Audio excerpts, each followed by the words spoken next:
we'll go from here.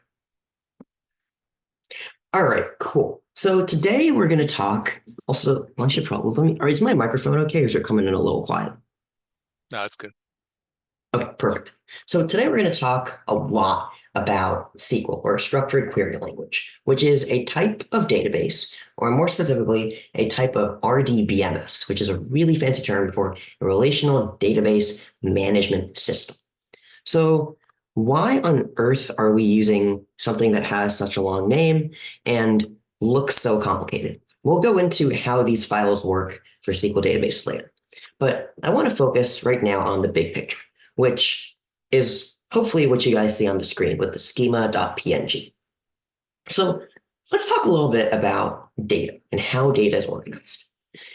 If you look at something like an Excel spreadsheet, or a CSV, what does a CSV file look like? Like a table.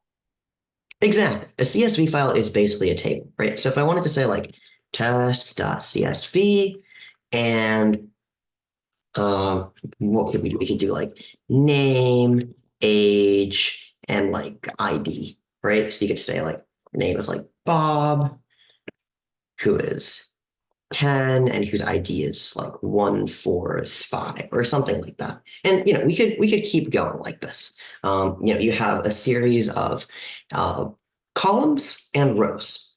The columns and rows are connected to each other, but that's really about all you can do with a conventional database like a CSV file or a Python table or no, JSON's a little different. We'll get to that later. But in like a really simple database, you're basically just going to have like a set number of columns and then as many rows as you want. Now, the use case for a RDBMS, which is SQL, is here. Let me just make a thing. So conventional database equals rows and columns. But an RDBMS is a relational database management system. So in a conventional database, like in an Excel sheet, you have like sheet number one, which could be, like this name, age, and ID. And you can add on other sheets, right? Like 2, 3, 4, etc. Not normally, is there like in like the really early versions of Excel, there wasn't really a way to link one Excel sheet to another, like very easily. I mean, now, of course, you have ways to reference to other sheets or other files, but normally you can't link between one CSV file and another. Why? Because they're just comma separated values. That's all it is. So if I had, let's say I had two CSV files. One of them had like this name, age, and ID. And then here, let's make a brand new one. The other one had something like car, make, and or we could say like car and like license plate or something. We had like Toyota and license plate, which is like a bunch of numbers. So if I had two separate databases, I have this database of like Bob and other people, but we can just do like name and ID. So what I want to find a way to say that Bob, whose ID is 145, owns the car that is a Toyota with this license plate. In a CSV file, do we have an easy way of doing this while still keeping them as two separate files?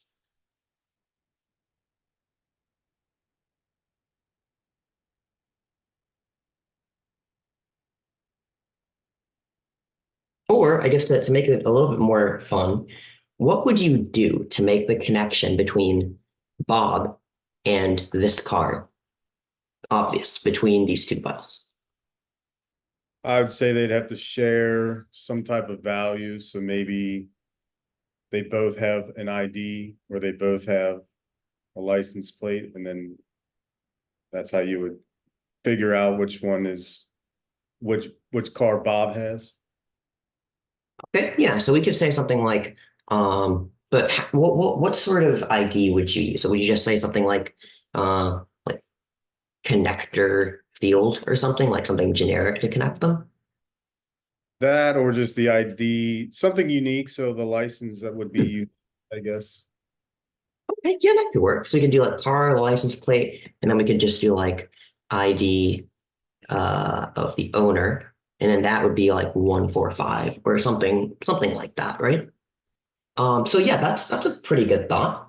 But then we have a problem. These two, like this file with the name and ID, and this file with like the car, the license plate, and the ID of the owner now, these are two completely separate files. It's like file number one and file number two. Is there any way that we can, like, let's say that you're writing Python code. What would you have to do in order to say, figure out which car Bob owns? Like, just broadly speaking, right? So we could add in like another person. We could say like Carly, whose ID is like that, and then we could have like a Honda with has another license plate, and then Carly's ID, right? So let's move this to that half. So we have these two completely separate files, right? So in Python, what would we need to do in order to figure out which car Bob owns? You'd have to read both files and then look for the common, the thing that's common to both of them. Yeah, right. So you have to go through like this file first. You have to figure out, okay, which row has Bob, what's his ID, and then we have to go through the other file and then say which car has this ID. I mean, let's be honest, that process sounds a little bit tedious, not to mention again that it would be so much easier if there was a way to just directly connect these two files, number one. And number two, if we could keep those maybe not as two separate files, but as two separate databases within the same, or two separate tables maybe within the same database. So then they're not saved in completely different random places. And that is where our lovely RDBMS comes in handy. So we can close out of this test for now. Let's save it. Why not? So the relational part of a relational database management system lets you do exactly what Michael suggested. It lets you connect two tables or any number of tables however you want to. So here, let's close out of this and let's see an actual example of how that works in practice. So this is a database schema, which is basically creating 5 different tables. You have a user profile table, an app user table, an advertisement table, a car table, and a car model table. But the difference is these 5 tables are all connected to each other. So for example, the user profile is linked to the app user based on this account ID, which is shared between app user and user profile. Same way, app user is linked to advertisement because they both share a seller account ID. And then for car is linked to advertisement because of car ID, and car model are linked because of car model ID. This sort of schema is not something that we can set up very easily using CSV files. I mean, yes, there are ways to do it, like we just did, but at the end of the day, the CSV files are just a bunch of numbers that don't necessarily have meaning. Even if in a CSV file we wrote down that we have a column corresponding to the ID, that doesn't actually physically link the files or link the tables. Whereas in a RDBMS, by having these like joining fields, like the seller account ID or car ID, those like I can't say they physically link because it's in a computer, but they actually link these two tables together. Oh, that was way too zoomed out. Which is why RDBMSs are extremely helpful and used a ton.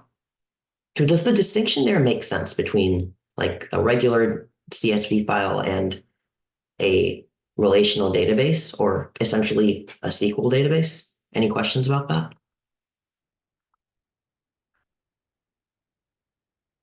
Okay, cool. So now that you guys have seen what a SQL database schema looks like, and we'll get into how to make these databases more later. Let's go ahead and see an example of them. So this is the database that we are going to be playing around with. As you can see, there are, let's see, it starts around 50 something and it goes to like 1800. Yeah, there's like 1700 entries in this database. So it's pretty large. And trust me when I say we are not going to look at all 1700 entries because most of them don't actually matter for us, which is great. But what I want you guys to see is the structure used for number one, setting up the tables, and number two, data entry. So here we're creating our first table, which is an app user table. So if we'll go back to that schema, which is like the design, we have a couple of fields, and we have an account ID, we have a name, a first and last name, an email, and a password. So the account ID is going to be something called a serial primary key. And I'll go into what that means in a little bit. But for right now, think about how if you're in Excel, or like you don't even have to be in Excel. If you take a look at any random CSV file and I just add a bunch of lines, each line has like a 1 or 2 or 3 associated with it. That's basically what a serial primary key is. It's a unique identifier for every single entry in your SQL database. Oh, wrong one. It's a unique ID for every single entry that basically just like increments by 1. So if we go down to, it doesn't show the individual numbers. That's okay. I'll show that once I come back to VS Code. So this is basically the thing that keeps them different. Then we have first and last name, which it says is a text field that is not null. So you can't leave it blank. An email field, which can't be blank, but it also has to be unique. So different from everything else. Like every email has to be different. And then a password field, which is also can't be blank. And we can create other tables with like integers, with text, references, which we'll get into probably starting tomorrow, and some other things. And this is sort of what entering into a table looks like. So if we look back at the app user, we have 4 fields that we need to fill in. We have the account ID, first name, the last name, and the email. And if we look at, let's say James Butt on line 57, we see that the first entry is default, which basically just means that it's going to be a number for the account ID. So it'll be 1, 2, 3, 4, 5, and just keeps going. Then we have the first name, the last name, the email, and then the password, which is, if you ever make a database that has passwords, there are stronger ways to create passwords than just use an MD5 hash on the email address. And yeah, please use a stronger way to store your passwords. But one thing that I do want you guys to notice is every single string in here, and these are all strings, are in single quotes. So in Postgres and in SQL in general, you want to make sure that when you're referring to strings, they're basically always in single quotes, because SQL sometimes and Postgres will not be very happy when you start doing things with double quotes. That's about it for the overall SQL like big picture. Do y'all have any questions before we jump into VS Code and actually start playing with the database?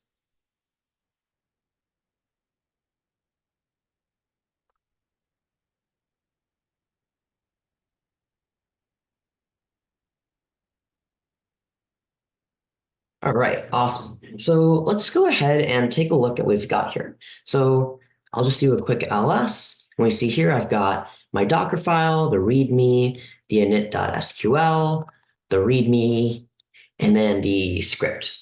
So the first thing that, again, since this is a Docker file, make sure that you guys follow the instructions for building the image, getting it running. And I'm just going to make sure that my container is running. Let's do a Docker PS. I've got my container ID. And then the next thing I'm going to do is just do my Docker exec. Let's see, IT, that should be bash. Okay, perfect. And that should be running. And I'm just going to cross-check it on my Docker desktop app. And it says that it is running, and that's perfect. And then the next thing I'm going to do is enter into Postgres. So there's a command that you guys will get used to, but let's break it down. So this command is what we use to enter. This command is to enter into a PostgreSQL database. So let's start from the left and work right. First thing that we're doing. That was not what I wanted to do. First thing that we're doing is we're running PSQL, which is the short form for Postgres. What do we want to do with it? Well, we need to do something on our local host. Okay, what port do we want to access on localhost? We want to access port 5432, which is what we originally specified. What user do we want to access the database? We want to use the default Postgres user. And which database do we want to access? We just want to access the default database cars, which is the name of the database that we have created. So if I hit run, Postgres works, which is great. And it says we can type help for help, but we're not going to do that just yet. The first thing I want you guys to notice is sort of like when you enter into a virtual environment in your terminal, and the thing to the left of your username changes to specify like the name of the virtual environment. Postgres does a similar thing when you enter into the Postgres environment, where it puts the name of the database that you're operating in. So, and the database that we're using is called the cars database. And just so that you don't forget where you are, it tells you what database you're in, which is great. So the database is the place where all of the tables live.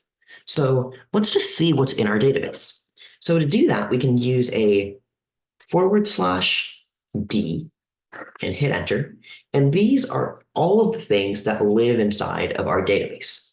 So we'll forget about the sequences for now, but let's just focus on the tables. So that'll be BT. And we see here that we have 5 tables in our database. So we have the advertisement, the app user, the car model, and the user profile table. These are 5 tables in our database. So remember, if we go back to, where's my VS Code at? VS Code, we look back at that schema that I talked about in the beginning, which is like the visual map. We have 5 tables made in here. And in VS Code, we also have 5 tables show up. So that's a good sign that we downloaded the right thing and nothing seems to have broken. Okay, everybody following along, are you guys all at the same place? Anybody seeing anything totally different or a ton of errors, or is everyone mostly good?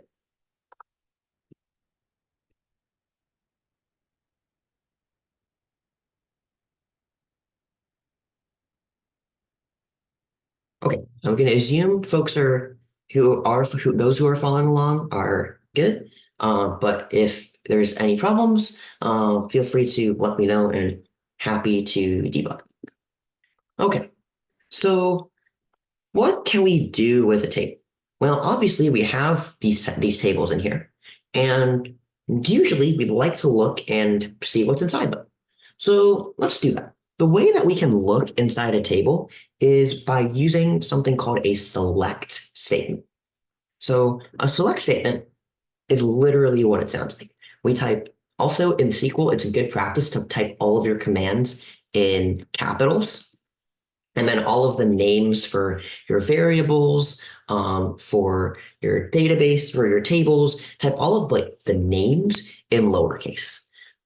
It helps to dispel confusion a little bit. So let's say that I wanted to look at, let's say I wanted to look at all of the car models. So if I wanted to look at everything, I type select star, which said, and the star basically means the whole thing. And then it says, okay, well, where do I want to select star from? So I have to specify which table I'm going to select data from.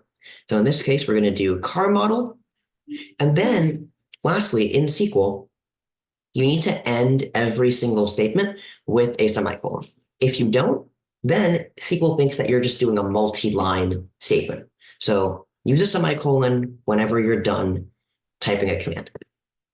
And as we see here, this is what our table looks like. So we have our car model ID, we have the make and the model. So for example, we have all of these different cars. And I can just type Q if I don't want to keep seeing more entries. Okay, great. So remember though, like overall, our database has like 1,700 or more entries, which is a lot. Maybe we don't want to see all of those entries. So let's say that I only want to limit it to, let's say I only want to look at the top 10. So the way we can limit vertically the number we look at is by saying that I'm going to limit the number of rows to 10. And if we do that, now, as we can see, it has the first 10 rows shown. Nice. Now, let's take a look at some of these other tables.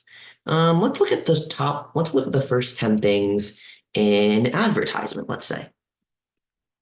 Advertisement. No, that one looks a little bit boring. That's just a bunch of numbers. Here, let's see what. Yes, let's do user profile. That one seems a bit more fun. User profile. Oh, much better. Now we have actual things. Okay, so this command here selects the top 10 or the first 10 users with IDs 1 through 10. Now we have a ton of information about these users, but let's say that I'm not interested in where they live or their street names. I only need to know what city they live in.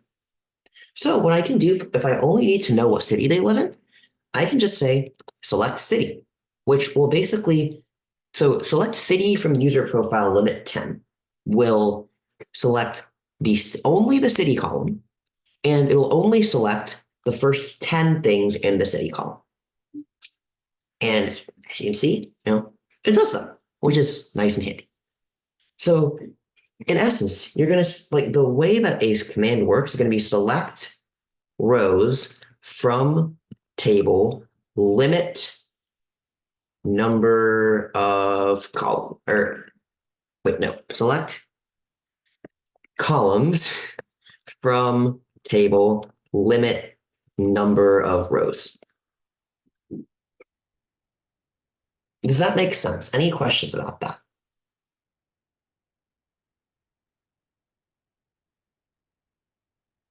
All right, cool. So let's get a little bit of practice in.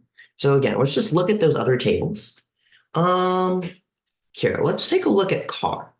So we're going to do select star from car. Oh, wow, that's a lot of things.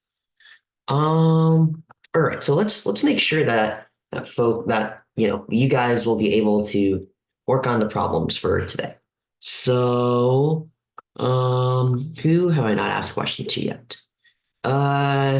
Jordan, can you tell me how to get the mileage for each of the first 7 cars? Yeah, I'll do it with you. So it's select. We want to do the mileage. Yep. So then it'd be select mileage from car.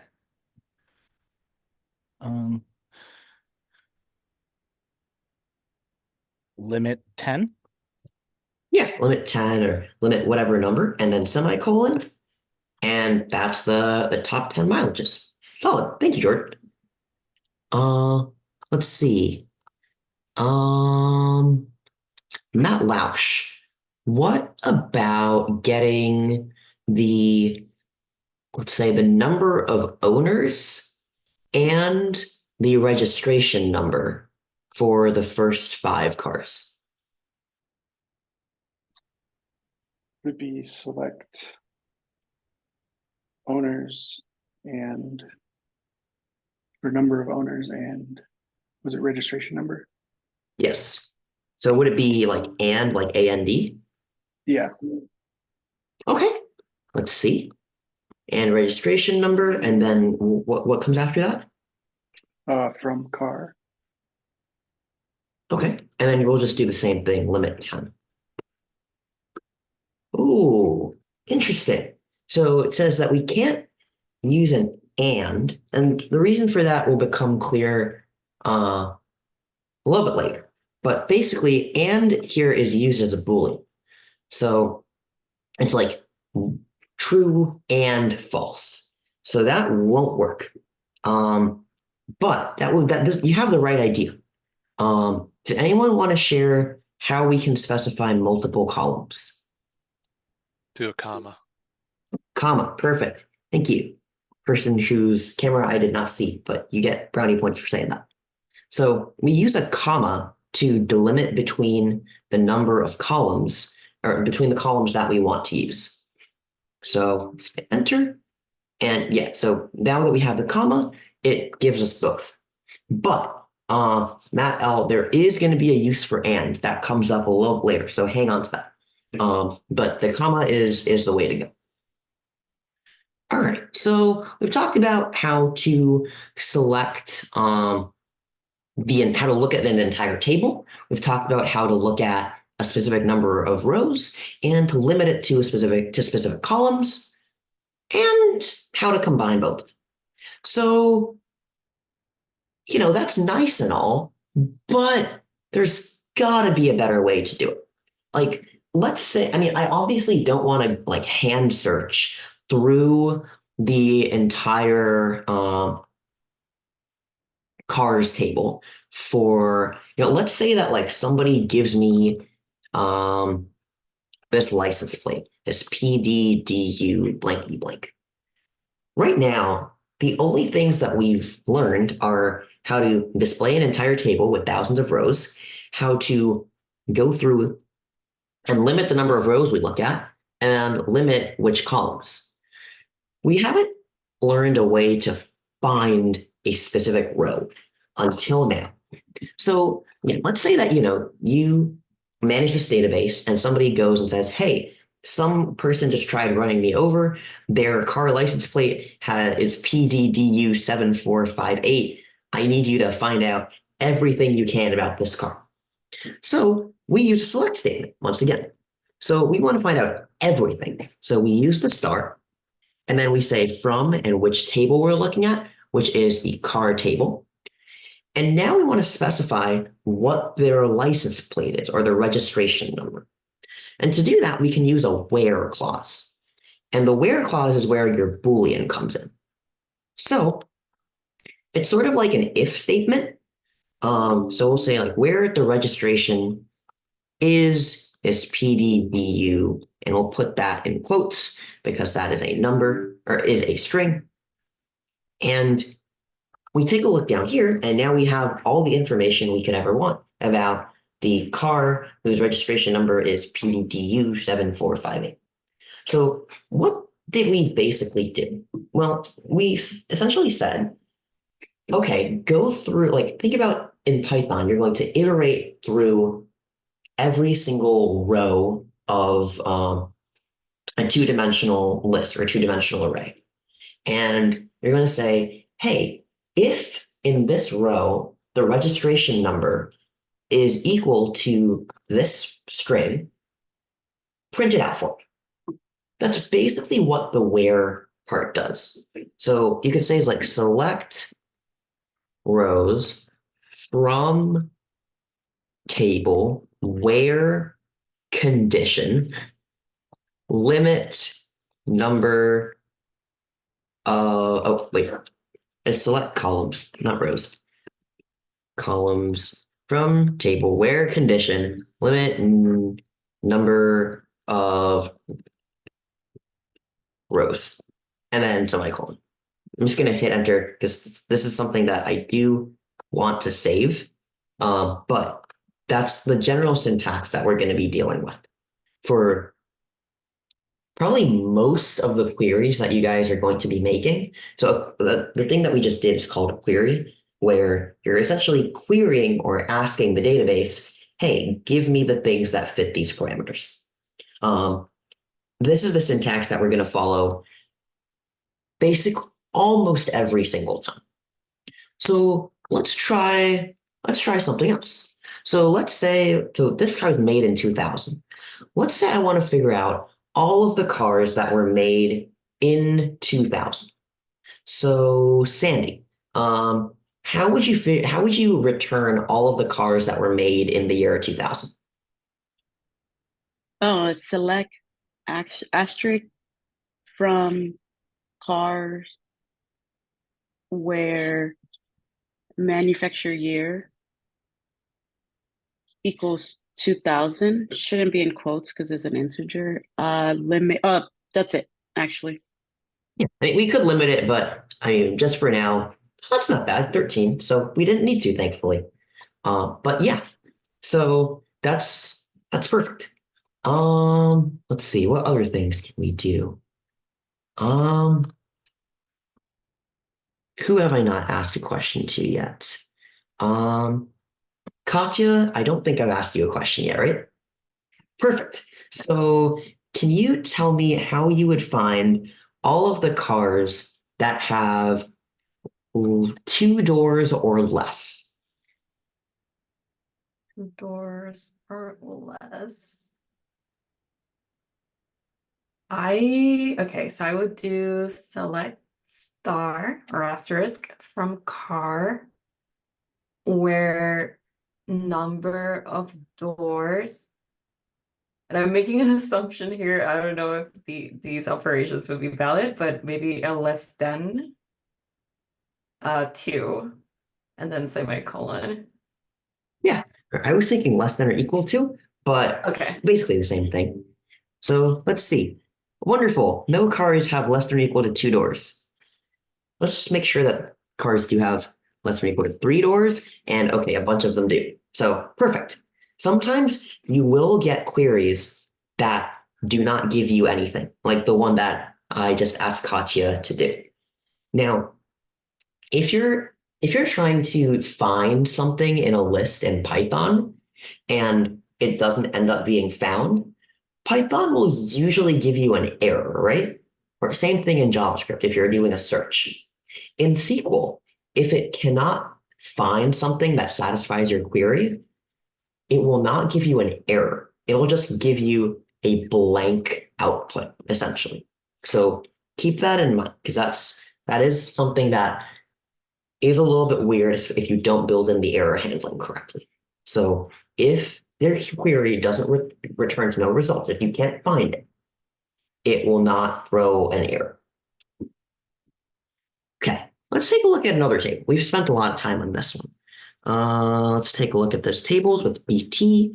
Let's take a look at app user. We'll limit it to 10. Okay, cool. So there's a few other things we can use. So there's equals, there's not equals. We talked about greater than and less than. Let's see.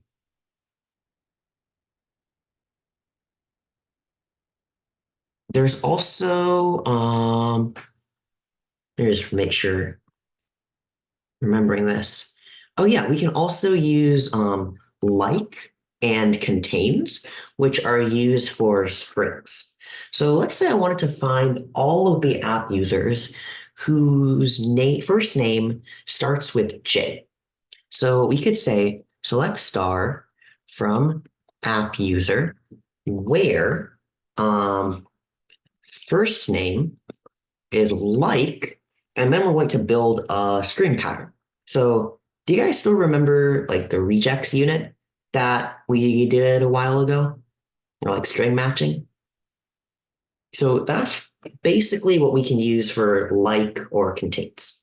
So like, if I wanted to say, I want to find everybody whose name starts with a J, I can just say that the first name is like J and then a percent sign, where the percent sign is basically like anything you want. So let's hit enter. And we see here, we have found everybody whose first name starts with a J because by doing the string matching. We could do the same thing. We could say that we could want to find everyone whose first name has a J and stuff in the middle and then ends with an E. And we can do that. And we see all of these people, only 11 of them, have a name that starts with a J or ends with an E. We can also figure out, let's say I want to find out how many people who has a yahoo.com email account.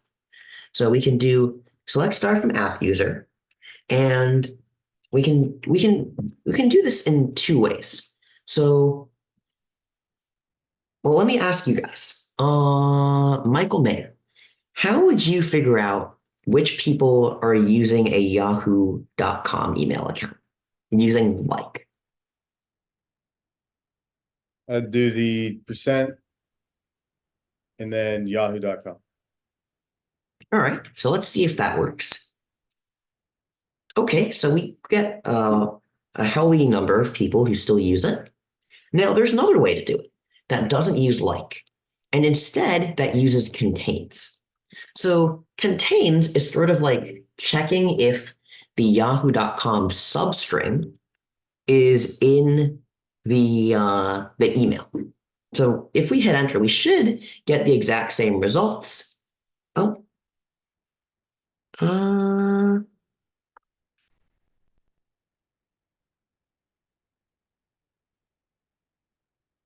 Oh, that's why.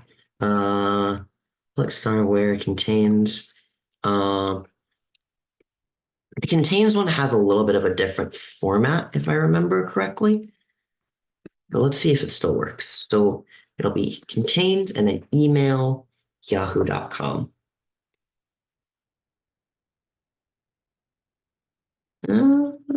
Select star from table. Okay, well, forget contains for now. I think that also might be in a different SQL platform. But there is a way to do it with contains. I'll look at that and then we can talk about it after the teaching portion of class is over. Okay, so we talked about how to use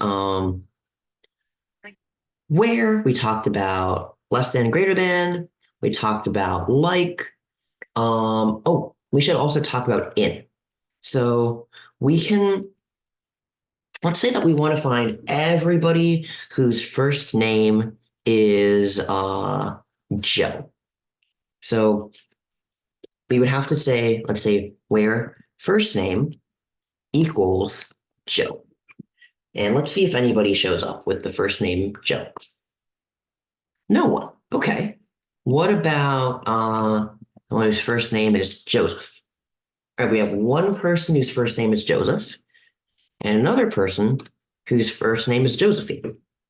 Now let's say that we know that somebody they call themselves Joe or Joey, but we don't know their last name.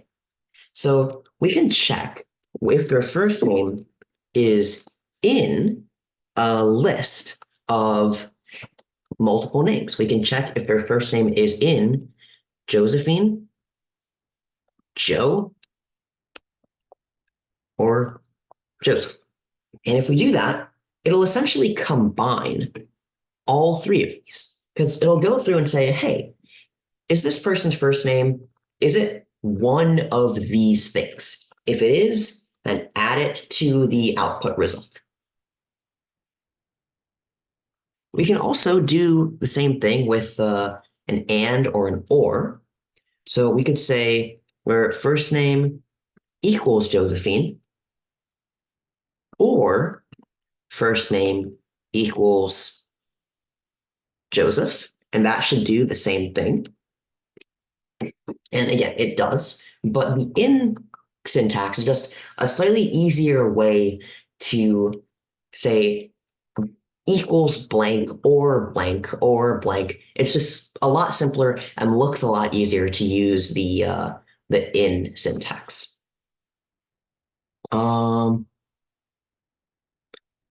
There's also a between which we can use, but yeah, so let's do that. So we could select, say, from app user where account ID is between, and we could get everybody from like 10 to 25 for their account ID. Oh, sorry, 10 and 25. There we go. So between has you doing an and for the limits, but in has you use parentheses and commas. So that is an important difference to keep in mind. Are there any questions about this before we move on to aggregators? I got a little general question. Sure. When the list is really long, you're pressing something to exit out of it, but like it was staying for you, like the table, it was Q, right? Yep. When I do that, it like exits out of the table and then it doesn't like show in the history. Is that supposed to be happening? Let's see. So select start from app user. Yeah, usually it stays for me, but are you just typing Q or like a /Q? Just Q. It just like Hmm. it's the only way to get out of it, and then the table disappears. I guess it's not really important though. Same Here, I mean, if you, let's see. Now you could take a look in,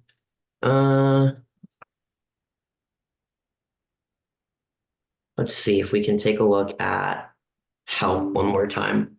So let's take a look at, let's say, /?.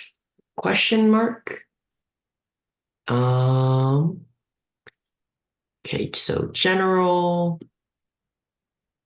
But there's probably something I would say likely in maybe like if you take a look at like commands or if you take a look at maybe options, that might help you. Or informational. Oh boy, these are a lot of them. Formatting, no, definitely not that. Yeah. But I would also maybe just look up that error because I've never had that happen before. But I would just take a look. Okay.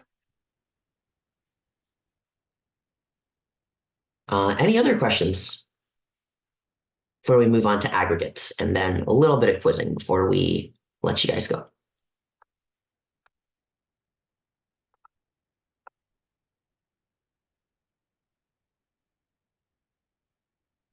Okay, so let's take a look at those tables one more time. And let's go ahead and go to a brand new table. So, let's do car again. It's not brand new, but it has a lot of numbers, which is great. So we can do some complicated things. So let's say that I want to take a look at all of the cars made in 2007. Let's see, who have I not heard from yet? Eden. How can I write a query to tell me all of the cars made in 2007?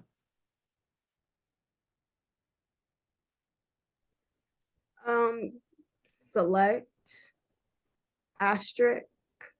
Let me see.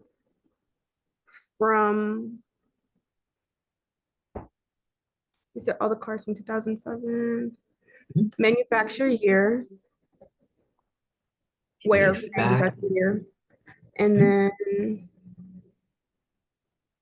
equal 2007. Yep.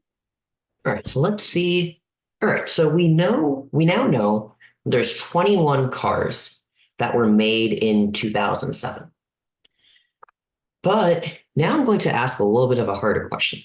Instead of just finding how many cars were made in 2007, what if I want to know the average mileage of each of those cars? We don't really know how to do that right now besides copy each number into your calculator. The great thing is that SQL gives us a way to compute this. So there's an AVG command, which gives you, well, the average of a given column. So let's say I want to get the average mileage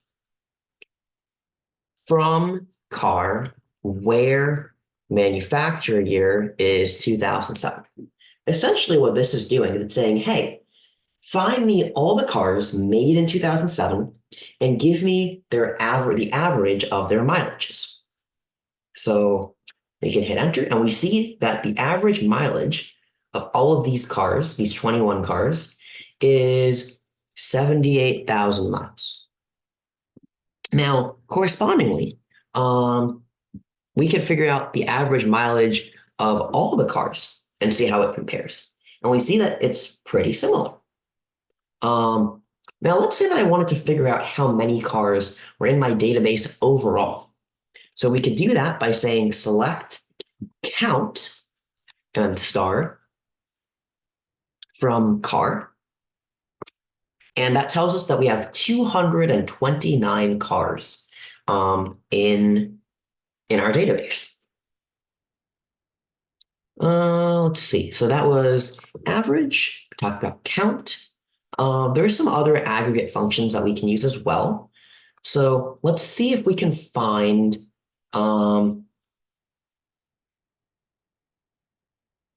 well, here, let me ask you guys this. How would you figure out what the lowest mileage is of any car?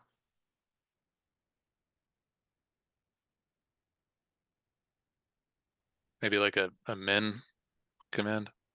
Yeah, so we'll do select min mileage from car.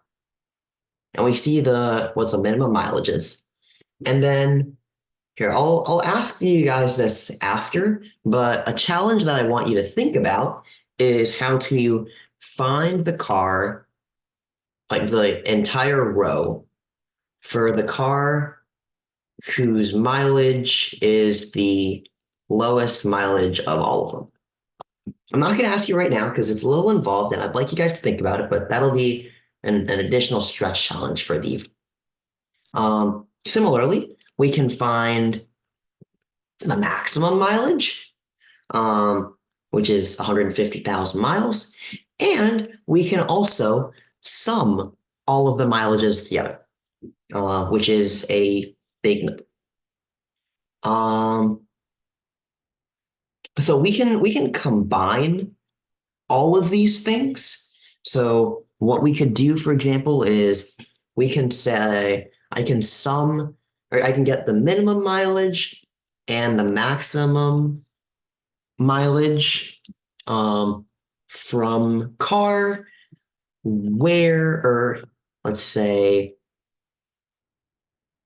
the registration number is like, and we'll say that it starts with A, B, and we say and where the manufacture year is greater than 2003. again, I'm just stringing together random commands, but it gives us an output. So what am I asking it to do? I'm saying, hey, find me all the cars whose registration starts with a B and who was manufactured after 2003. And I want you, out of all of those cars, tell me what the minimum mileage is and the maximum mileage corresponding to. So again, this SQL lets you combine all of those like different like questions and like queries into one whole big thing, just like this. And it makes it really nice and simple if you're trying to get really specific data requests for a database that otherwise is really complicated to do. Also, if you're looking to exit Postgres, it's going to be /q, and that'll take you back to your Docker. And then we could do that one more time, or exit, and then that will get you completely out of your container. That's it for SQL. Do you guys have any questions for me? I'm just going to enter back into it. But any questions about the SQL stuff that we've talked about tonight? So select statements, where, from, these aggregators, the conditionals. I've got a request. Sure. Can you show me how you moved from app users to car? Because when I tried to follow, I think I missed a step and it's not working for me. Oh, sure. So, well, I'm still in car, so I never really moved from app user to car. But all you need to do is just do select star from, and then like app user. Oh, well, semicolon if you want to show all of the app users. And if you want to look at car, you just do select star from car. Okay, I got you. For some reason, that's not working for me, but the app user is. I'll have to look at it. Okay, interesting. We can debug that after. Anyone else having random problems or like have questions before we switch off the recording?